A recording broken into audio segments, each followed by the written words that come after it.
good morning, one and all. You are more than welcome to the Coffee at 11 show, Season 2, Episode 2. Delighted to have you here, and thank you for joining us. And I'd like in particular to welcome my special guest today, Martin ORegan of In-Flight Flicks. Martin ORegan, please say hello. Cheers us with your coffee mug. Hi, Colin. Thanks for having me. Oh, indeed, our pleasure. Folks, Let me just tell you before we bring Martin in his own words, let me just tell you some of the stuff that I know about Martin, if I may. Martin ORegan, obviously, his business In-Flight Flicks International Limited. And what does your business do, Martin? Produces premium destination video guides showcasing great things to do, places to go, stay, eat, drink and shop for airlines to use online, on board and on social media. Started in 2018. How many employees? Currently 4, with plans to employ 100 people within 4 years. Go, Martin. From a private perspective, a Galway man living in exile in Clare. I love that. Married to Ciara, 3 amazing daughters, Megan, Maya and Leila. Forgive me if I've mentioned those incorrectly. Lila. Yeah. Megan, Maya and Lila. Proud to be Irish and passionate about promoting great Ireland experiences locally, nationally and globally. Since 2013, his companies have produced destination video guides for hotel bedroom TVs, global tour operators, email campaigns, car hire apps and Airlingus in-flight entertainment, with over 1,000 videos produced that have been loaded over 10 million times. Whoa. In 150 countries. He has the plan, partners and passion to stimulate demand for domestic and international travel, tourism in 2021 and create 50 to 100 jobs in the next 3 to 5 years. Looking forward to that. And then something nobody knows about Martin. Well, you hear this, right? Out of 700 applicants to Contiki, Australia, Martin was one of 40 selected to be an Australian tour guide. And at a wedding in Sydney 3 years later, he met a trained Australian tour guide who heard about him in college and thought Martin was an urban legend. And to cap the urban legend mantle, wait till you hear this, he declined an invitation to Buckingham Palace. What can you say? Martin ORegan, great pleasure to have you here. Great pleasure Thanks to have very you much, here. And delighted that you've chosen to join us this morning on the Coffee at 11 show. So come here, I always start by saying to my guests that we can Google your business. We can Google In-Flight Flicks. So we'll get there in a little while. In the meantime, will you take us back to Galway? Take us back to little Martin, please. Yeah. Tell us about growing up. Yeah, little Martin grew up in the town of Loughrea, just outside Loughrea, in County Galway. Brother, sister, folks. My dad was a van driver. Mum taught in the local play school. And my parents, I suppose, worked hard and they gave me the belief that I could do anything I wanted if I tried hard enough. So that kind of stuck with me. You know, worked hard in school, went to Trinity, I was given that, belief as a kid that anything in the world I could do, that I wanted to do, I could do it. So I tried hard. So. Martin, that was lovely, but you skipped through it far too quickly. I'm not letting you off the hook, right? You went from 0 to Trinity College in about 39 seconds. So surely Martin ORegan, known, by the way, if this isn't unfair, as Party Marty, right? So you're a bit of a character. So please don't tell us that school was just, you just sailed through it and got to Trinity. Yeah, okay. So I suppose locally I had an interest in politics, and I suppose there was a lot of people in Loughrea I think thought I was going to be a politician and a Taoiseach and all sorts, but I decided in college to abandon the political ambitions. I went to St. Bridget's Vocational School there under Michael Bond, and it was interesting. I suppose went to the Gaeltacht twice, and after the second trip to the Gaeltacht, I used to organise discos to the nightclub 20 miles away in French's in Monivea. So that was my first entrepreneurial venture, I suppose, at the age of 16, where I was running minibuses to a nightclub 20 miles away in the back end of Galway in French's, and I was coming home with £75 in my back pocket, and my mum was kind of always afraid, "No, Jesus, people here, you're making money on this. What if you leave someone behind?" And that did happen one night to a good friend. But anyways, it was. I was always, an entrepreneur. Went from I suppose running the disco bus to then in college I organised inter-college parties. Again there was nights coming home from I came home, the weekends, and I could have a wedge. I suppose could be £1,000 from organising teenage discos, asking mum to lodge that in the credit union. I'm sure she thought it was dealing drugs in Dublin, and sure.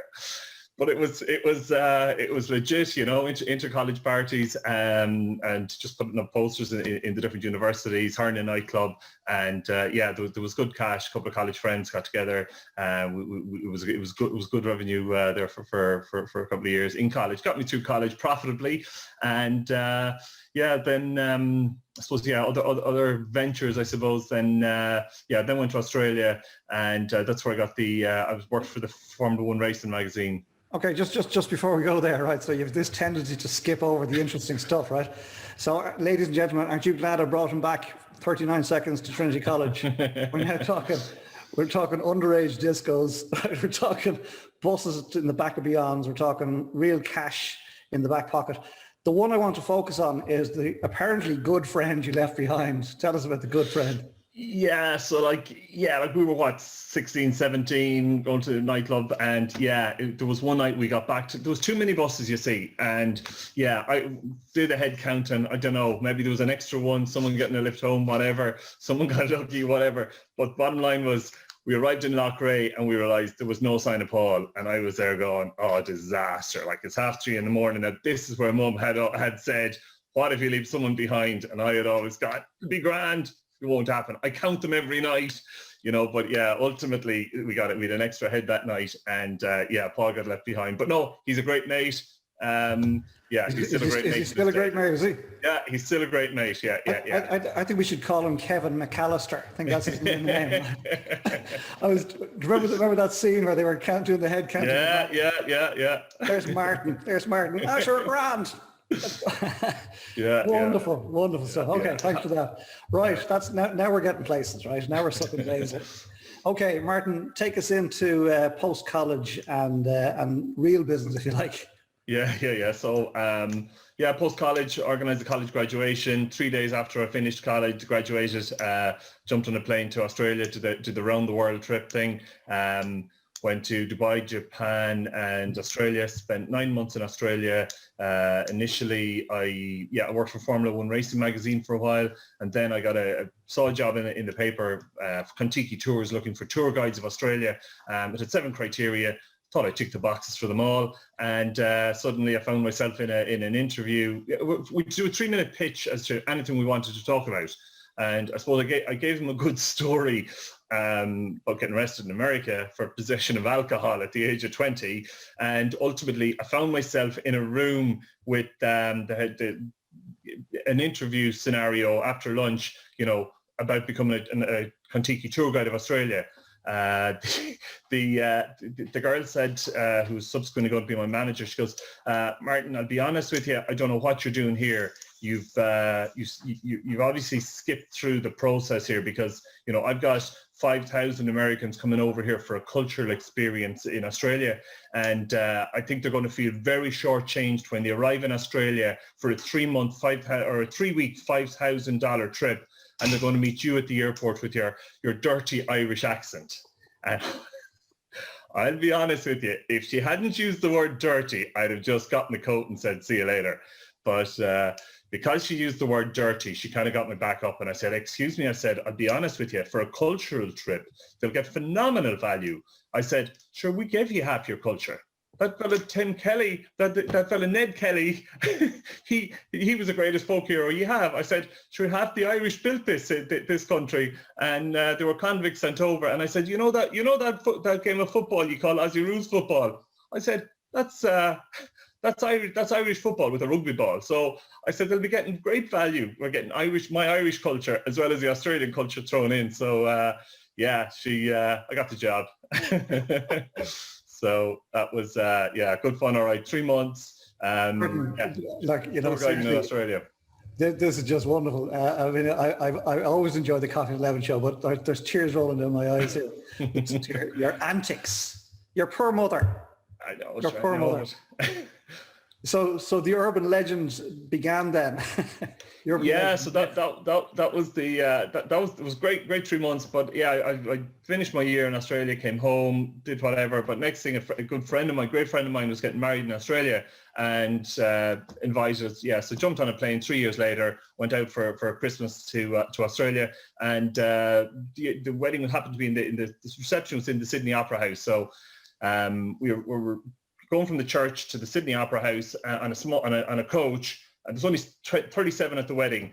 On the way into the Opera House, my best mate beside me got talking to the girl in the seat opposite us. She was an Aussie, and he asked her, "What does she do?"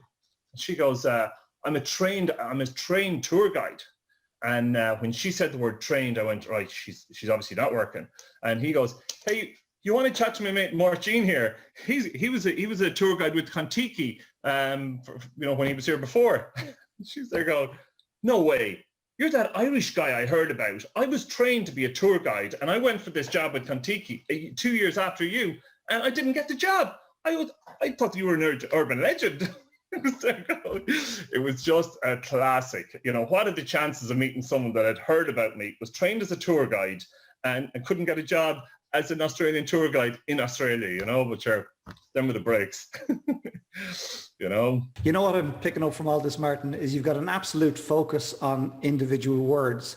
So when your one said you had a dirty Irish accent, that set you off. And then this other one says trained. Like, what's worse than a trained tour guide? Like, I knew she was out of work when she said trained. And but then when Steve threw in the oar that I was a tour guide, an Irish tour guide in Australia, yeah, I knew we were in for. Yeah, she couldn't look at me for a while. All right, she said she was just disgusted that that some Irish guy got a job being an Australian tour guide when she was the authentic Aussie. But sure, that was the breaks. Great stuff. Okay, so now we've met the real Martin. Thank you for that. TV. Bedroom TV. Remind me what that was called and how it all started, please. Yeah, so we were. I was in business with mobile repeaters, and we went on a kind of a sales trip, we called it, to the States. I went to the Bahamas to meet these guys that own this mobile repeater business, and there was a licensing issue with the mobile repeaters in here. So we were I had concerns about it, so I was looking at exiting at the time. And in a hotel bedroom, we saw this information channel promoting. We were overnighting in Miami, and we saw this information channel promoting things to do. And by the time two of us went to two separate rooms, the bedroom TV was on. We had a quick shower and we went downstairs in the bar, and we both said, "Geez, wasn't that brilliant the way the TV promoted? You could come back here, you knew the things to do, and you didn't have to go looking for them. They were proactively delivered to us, passing through the bedrooms as we got changed to go down to meet in the bar." And came back here, looked into getting a franchise for it for the States, and yeah, it was phenomenal money. So then we decided technology's not that hard. Let's set it up here. So knew a couple of hoteliers in Limerick, and got a network set up of 1,500 hotel bedroom TVs here in Limerick. And it was around the time of it was around the time, I suppose. I was also sick of the reputation that people had of Limerick being Stab City, and I just there's lots of things to do in Limerick, and I was sick of friends in Galway giving me grief, Stab City and all this, and they wouldn't come down, and so I set up this the idea of setting up 40 things to do in Limerick. We invested heavily, I suppose, in the technology at the start, and we basically made a 15-20-minute video, 40 things to do in Limerick, put it on the TVs as an advertising program. We got support from the county council to subsidise a little of it, and then we subsequently, it was an advertising channel, but the piece was, when it came to renewing, we couldn't track how many people could view it, and so when it came to renewals, we had to pivot. And I suppose the pivot came when I met with Marie Slattery, head of Bunratty Castle at the time. She was a marketing manager for Bunratty and Shannon Heritage. And she said to me, "Martin, I love the idea, but we can't track the views. It's all well and good to having all these people in the rooms. We don't know what TVs are turned on. We need to get to people before they arrive." So she said back in 2013, she goes, "Martin, if only you could get the videos onto tour operator emails, if you get them on the hotel websites, get it onto Airlingus, we would pay whatever it needs, that would be a phenomenal opportunity, because we need to get to people before they arrive in the destination. So I suppose, being as Shannon Heritage were my biggest customer, and most other customers hadn't renewed, that was effectively the death knell of Visitor TV, but the birth of Visitor Flicks. So we became, we developed an API to put a portal to put the videos linked to hotel websites, emails, and social emails initially. Now, there was a fundamental flaw in the way we designed that. We took people off the page. So while we got 94 hotels to sign up to the business, all of a sudden their booking engine companies went, no, you're taking people off the page, rule 101. So that business, we then had to pivot to make the videos for destination marketing organizations. So county councils, we made a number of them for their websites. We made county council videos. We get licensed the videos then to tour operators. So again, following what Marie had advised. And then, after 3 trips into Airlingus, pitches into Airlingus, we finally got on Airlingus in 2018. After meeting with their in-flight entertainment company at another event. And we got on Airlingus, and that was a game changer. Great stuff. Great stuff. Bula bus, ladies and gentlemen, for this man, right? I've known Martin for a long time now. And I tell you, if there's ever anybody I've come across who just keeps going, it's this man here, right? Just keeps going. But before you go on, Visitor TV, forgive me for not remembering the name of it. Grant. I was there in those early days, having cups of tea with Martin in the Savoy Hotel. And he's thanks for the support. Waxing lyrical about Visitor TV. You're a master of pivoting. So Visitor TV, sometimes you win, sometimes you learn. I wrote down here. And you're great at that. You said it didn't work, but you went and you asked people and you listened and you pivoted, and Visitor Flicks was born. Yeah. And then, what'd you say? Marketing 101, you learned you don't take people off the page, right? So you made mistakes and then you learned from them. And of course, that has led us in 2018 to In-Flight Flicks International. And this is where it gets really, really, really exciting. And so the Airlingus thing is just the thin end of the wedge, if I'm not mistaken. Yeah. So please tell us how it started and where you are and where you were before COVID. We take COVID separately. Yeah, so 2018 we got on the the video guides were to go live at the end of 2017 on Airlingus. So we went back to our existing customers, upsold them, created new videos, handed over the video. The deadline for handing over the videos happened to be the same day as Lila was to arrive. And also the week before there happened to be a hurricane in Ireland. So my videographer editor in Kinsale, he lost broadband and electricity. So I had to ship him up to the best hotel I thought was the Strand Hotel opposite the maternity in Limerick. So I found myself, the day the videos were due in, Ciara was in the maternity. I tipped across the road to Morris to sign off on the last of the videos. She wasn't to go down till 10:30. And next thing I got a text to go, I'm going down now, get across here. So we to abandon, I went, grand, videos are good. And off I shot across the road to welcome the birth of amazing Lila. So videos, so that was the videos were handed over the day Lila was born, and then there was a delay in getting them up. We had to redesign them a little, which was fine, but ultimately 3 months after the videos went live on Airlingus, and actually it was great. The week I happened to be on an Airlingus flight the week that they went on, but 3 months after they went live on Airlingus, my point of contact in Airlingus, I met with her and she goes, Martin, brilliant. There's great feedback from passengers, from internally. Can you make other destination guides? And I said, I happen to have a proposal here to do all your North American destinations, and we were good to go. And so we agreed on that, starting with Dublin and Seattle. And next thing, 3 weeks later, on a Friday evening before contracts were signed, I got an email. Hi, Martin, great working with you, but I'm finishing today. Best of luck. And it was just disastrous. So no contract signed, had a lot of work started, and people hired. And next thing, I got to meet with her manager probably about 2 months later, and he couldn't believe. He said, "Great quality, like the product. Just need to run it by marketing," and that was grand. Radio silence then for a little while.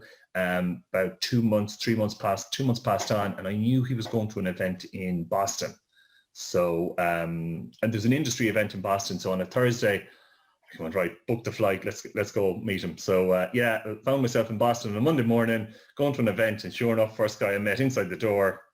There was a little bit of a delay in hiring a replacement. So there was a 9-month gap there. And but ultimately that trip to Boston, I got to meet with all of the players in the in-flight entertainment industry, and they couldn't believe the quality of the content, that it was free and we were paying them to show it. You know, it was very disruptive. And the biggest problem then they were going is like, how quickly can you do, you know, this airline, 190 destinations. So, and effectively that's 100 videos per destination. It's 19,000 videos. You know, we would need it done within a year. So again, that became a huge scale up. Then became the challenge.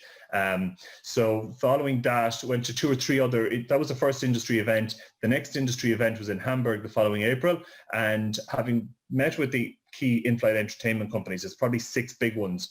4 of the world's big in-flight, 4 of the 6 big in-flight entertainment companies in the world were using our Wild Atlantic Way videos in their displays in Hamburg 6 months later. So it was just bananas, you know. It was just nuts. Absolutely wonderful, wonderful, wonderful. Yeah. You know, as I said just before that section, ladies and gentlemen, I said, here's a man who never gives up, and you're getting it straight from the horse's mouth here. I mean, jumping on a flight to Boston because you heard a fellow might be there. That's the way to do it. That's the way to do it for sure. Yeah. So it all sounds very exciting at this stage, right? So you know you've been down, and you know you're coming out the far end. It's looking and sounding really good, and then this blinking pandemic hit the world and shut down airlines. Yeah. What happened next? So yeah, so I suppose just one little piece in between there. So in the following the trip to Hamburg, you know, the following the next industry event then in LA, just before that we signed a contract with Viasat, who have 19 airline clients listed in our contract. They provide internet connection and wireless in-flight entertainment, which is the future of in-flight entertainment for low-cost carriers and most airlines. But we signed a contract with them. 17 airlines plus Airlingus. We also had agreed a deal with Emirates. But yeah, so that was a huge, I suppose, breakthrough for us. You know, those 17 airlines carried, 870 million passengers the previous year, had nearly 2,000 destinations. And if you add in, we had a verbal agreement with Emirates, which we did, verbal agreement with Emirates. We were talking to Lufthansa as well, and Airlingus. That brought us up to 20 airlines with over 1 billion passengers on their planes the previous year. And the beauty about getting the videos on one plane is they go on all flights. But so everything was looking great pre-COVID. And next thing, yeah, the Dublin video guide was due to go live. Next video guide was due to go live in Airlingus, which was great. We were progressing, with the other airlines, engaged with the other airlines. American Airlines had said, it was a perfect solution for their in-flight entertainment. And then I came home to Ireland, and we were refused a local enterprise office grant for 10 employees because we were over ambitious. So yeah, we'll move on from that. Yeah, come here, but let's just honour it. Yeah. Let's just honour it. Big thinking and keep on keeping on. That's what you do, despite what would appear at times insurmountable odds. Yeah. And I just want to pick up on the fact, if I may, because Martin just threw in there a trip to San Francisco in the middle of all that, and our first ever meeting of our business, which became Wigwam, happened, and Martin zoomed into that first ever meeting from San Francisco, full of drink, if I'm not mistaken. Because there's a couple of pints on board, all right, yeah. On board, yeah. Didn't miss it. You're in, you're out, you're out. You're in, yeah. And but actually, in LA, can you be in and out? But it was the very first meeting that we were doing of what has become Wigwam, and it was done belly to belly, because that's what everybody did at the time in hotel rooms. And we decided, we had this fella Martin. We said, he said he'd zoom in. Let's test that and see what happens. And here we are, a little over a year later, and of course it's all Zoom. Yeah. Martin, great stuff. Okay. So I never answered your question on COVID though. No, that's I'm just bringing you back to COVID. So you see, it all sounds wonderful. Yeah. Right. Okay. Talk to us. So in relation to COVID then we had Emirates had verbally agreed they hadn't come back. They've gone radio silent for a while, for probably 4 months, no more, probably 6 months. And Lufthansa the same. We're busy with other things, and then in COVID we were kind of going, well, this is still the perfect solution. It's actually an even bigger. The airlines need this solution even more because our videos were funding their investment in wireless in-flight entertainment. We were paying the airlines to show, better videos of things to do in each destination. So people need to be inspired travel. And the airlines effectively also needed to cut costs and generate revenue, which is exactly what we do for them. So we reached out to it was ironic, I think it was in first week in May, I reached out to Emirates and Lufthansa, both on one day, on a Monday. Hi guys, hope you're well, safe, and your families are well. Best of luck, Martin. No sale, so just hope everyone's okay. And both of them come back in 20 minutes. And the Emirates guy comes back on, hi Martin, great to hear from you. We were only thinking about you yesterday. We should have got back to you. So we progressed that, and I'm actually expecting a signed contract next week finally from Emirates. So we've been through legals and all that, which is great. So and we're doing a proof of concept with Lufthansa. So the COVID has been, I suppose, a massive opportunity. It's accelerated the size of our opportunity now for airlines, But the key piece is we need to launch at the right time in destination because, airlines now need to cut costs, increase revenue, and we've two ways of generating revenue from advertising and from selling tickets on the flights. It's exciting times now, right? It's wonderful to hear you say that because, an outsider looking in is looking at this. No, seriously, I'm looking at this and thinking, hang on a sec, your man's after hanging everything, the family jewels on in-flight entertainment, right? Yeah. And there's nobody flying. Right? No. Instead, my man comes along and says, best thing that ever happened. Wait till you see what's coming down the track. It was really bad timing. Look, Jesus, I wouldn't. I feel guilty, all right, that now it has become a bigger opportunity for us, and I don't like to. Soundbite probably sounds wrong. Please don't feel guilty. Please don't feel guilty. Everybody's doing the best they can with what they have, and you were dealt a hand of cards outside your control, and you've chosen to look at them in a particular way, and that's very positive. Everybody here and everybody listening to this wishes you fantastic continued success, because I'll tell you, you deserve it. Thank you, Shelley. Cheers. Absolutely deserve it for keeping on. Martin, we're going to go to Q&A from the floor in just a few moments, and I think to most people's favourite part of the show, so I'm told, in just a few moments.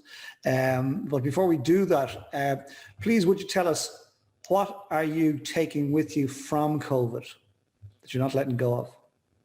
Yeah, so I guess with COVID, the whole traveling thing, in terms of more time at home, the office is not necessary, is not critical anymore. Obviously, the other opportunities that COVID have presented is able to attend,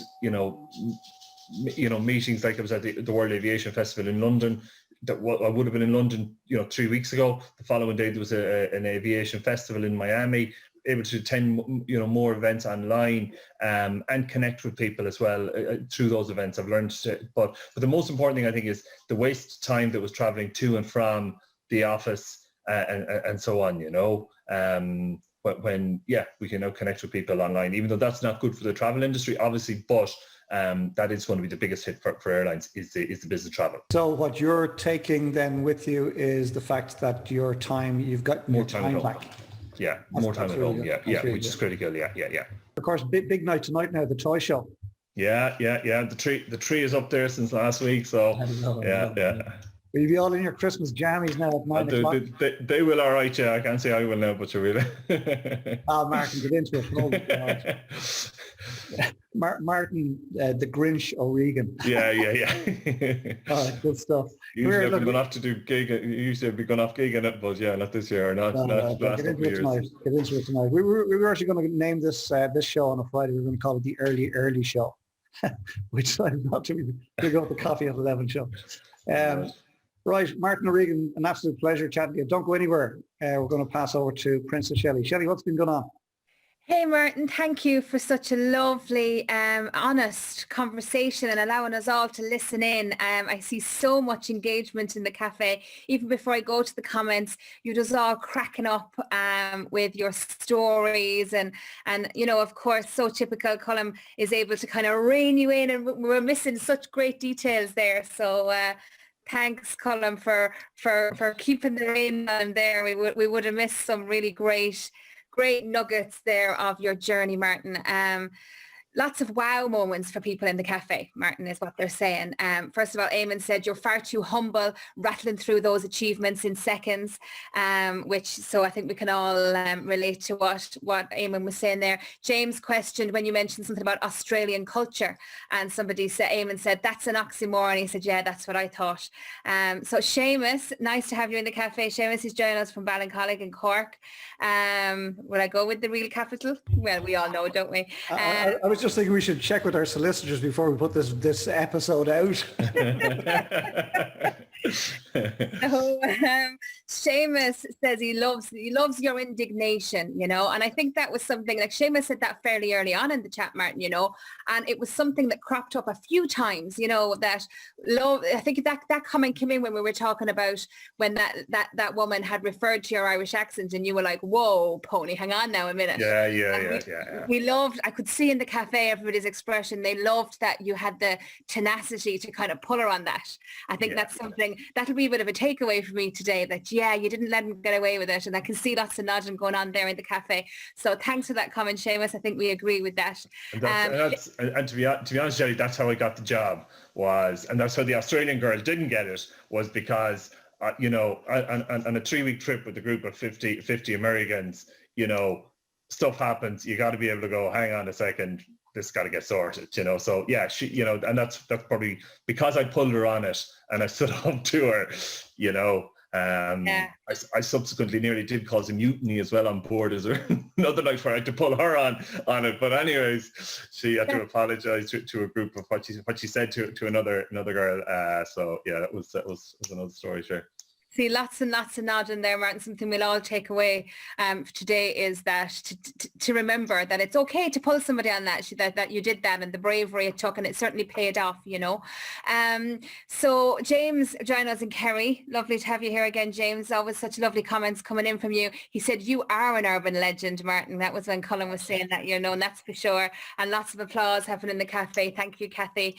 And then Eamon said, and you know, we already have an existing familiarity, don't we, Martin, through Wigwam, and I always love how protective you are of Limerick. You know, I'm only 15 minutes in the road. Limerick is where I go for a coffee or a lunch or a bit of shopping, and I love that. I love Limerick. I love it. And Eamon popped in here. I moved to Limerick with no knowledge of the place and had heard uninformed remarks about the place. I have to say, I loved my 5 years living in Limerick. Limerick, you're a lady. I love that song, and I'm resisting the temptation to give you all a little jingle. I won't do it. And he also had a wonderful year next door in County Clare. So like that, and Seamus said from Cork, great city. So I just love, and I've always appreciated the affection you have for Limerick City, and I love that it's such a rich part of your journey. So that was a lovely comment, wasn't it, Martin? Yeah. So Eamon then popped in the links to, guys, you can copy and paste that link to Martin's LinkedIn page, and also to the Facebook page for In-Flight Flicks. So do by all means have a little copy and paste and have a little look at that. James then said he's running out of wows, because this was around the time you were talking about jumping on the plane to Boston and you wanted to get in front of this guy. And you and Kathy Mara joining us in New Hampshire in America at an ungodly hour of the morning. She gets up to join us. Lovely to have you here, Kathy. And Kathy said, Boston, love it. So again, and Seamus said, fortune favours the brave. And I looking around the cafe when you were talking about jumping on the plane to get in front of this guy, I could see everybody kind of, it was like a movie where we were watching the main protagonist about to, you know, take this chance, and we were all willing you on. And then when you got in front of the person, we were all delighted. So you brought us on such a great journey, Martin. So great. So lots and lots and lots. It started on the early show, is what Seamus said. Thanks, Seamus. And Tim Kelly asked, I'll let you actually ask Martin himself, actually, Tim, what you can do. And then James says, in relation to the question that Tim was just about to ask, too late, he's already done it. So will you enlighten the rest of us that are not keeping our eye on the comments, Tim? What's your question for Martin? Yeah, like normally you'd be sitting here thinking, I know a man that'll help that guy now and it's going to be fine. But Martin, since the last time I spoke to you, it seems like you've conquered the world. The names you dropped there in the last half an hour are ridiculous. And I'm kind of sitting here going, what can we do? Us humble audience here of the cafe show, like how can we help a man that's done so much already? Oh no, Jesus, no. To be honest with you, like it's there's lots you could do. Like I suppose in terms of like we're looking for at the moment. My big project is we're looking to try and get it's part of it to promote Ireland globally. We're trying to get the politicians to get a tourism trading voucher scheme designed, whereby the online trading voucher scheme that would be 30 of those vouchers per county would be allocated to tourism businesses. And the county, the tourism officer for the county can decide it, but ultimately we create a 30-second video for 30 experiences, and we're looking to create them around 10 socially distant experiences, things to do for friends, families and couples. Create that content for each county, give the content to all the hotels to put on their websites, email, social media, and also give it to the 29 airlines that fly into Ireland, to give that content free of charge to the 29 airlines that fly into Ireland to use on their in-flight entertainment. So effectively, we're looking to collectively, make an 8-hour program of 1,000 things to do in Ireland, 32 counties, and give them to all the airlines. And those videos will be in front of, all of the available to all the passengers on flights, across the states, not just the passengers coming to Ireland. Those airlines carried 15 million people last year.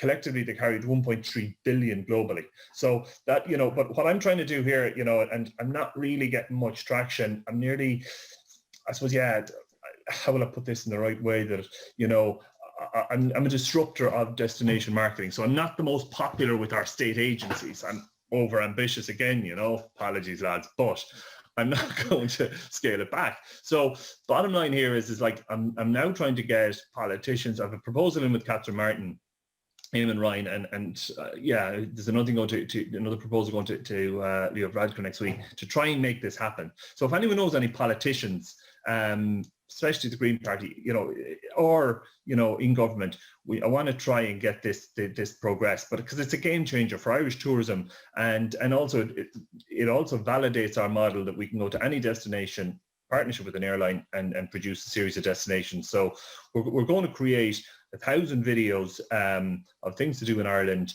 in a 12-week period.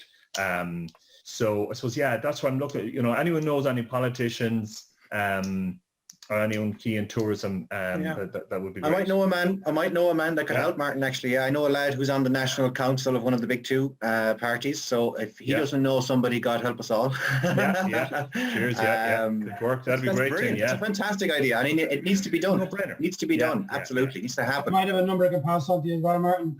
That'd be great. He's very close to Willie O'D, so I'll pass on her number and you can just come from there. That'd be great. And I know a guy with a telephoto zoom lens. If you need to get some dirt on a few politicians to make things happen, sort that out. Come here, that was just a joy, and I have to admit, by the way, that is also one of my favourite parts of the Coffee at 11 show, the Princess Shelley piece. Yeah. I hate to admit it, but I have to admit it. It's the truth, right? But ladies and gentlemen, before we sign off with this man, I think that's been a fantastic chat, hasn't it? Just wonderful. Cheers. Honestly, wonderful, Martin. And I hope you're feeling the love and the support. Yeah, no, thanks for meeting everyone. Cheers, thanks. Because you've got something special, and you are something special. You are an urban legend, and I've just given Martin ORegan for Uachtaráin na HÉireann, for the Oris. Come here, before I let you all go, I'm going to do something which I haven't checked with Martin, but I'm sure it won't be an issue. I'm going to share my screen. I'm going to show you a small snippet of the work this man does, if that's okay. So if you just sit back, we've no popcorn for sale, but sit back and just enjoy this. Just do 2 or 3 minutes if that's okay, then pull it back around, and I'll put the link into the chat, and I would recommend that you all check this out later. But allow me, please, I'll do my very best to share this because it's quite astounding. So I'm assuming you can see my screen. Would somebody shout at the camera that they can see my screen? Martin, can you see my screen? Yeah, yeah, Okay. Can it be heard? yeah.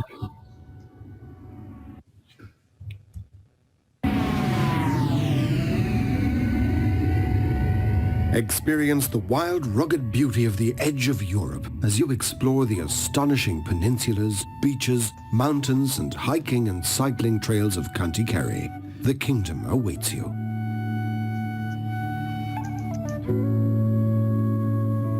From the breathtaking Connor Pass to Slea Head, the most westerly point of Ireland, this is Undangen, where Ireland's ancient language, culture and traditions live on in the Dingle Gaeltacht.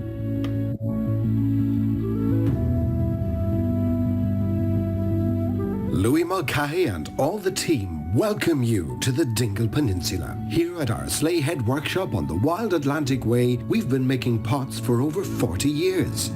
Every pot is handmade, from tiny egg cups to full-bodied vases, flower pots and towering Alibaba-style urns. We use only our own tableware to serve the local food we bake and prepare in our cafe.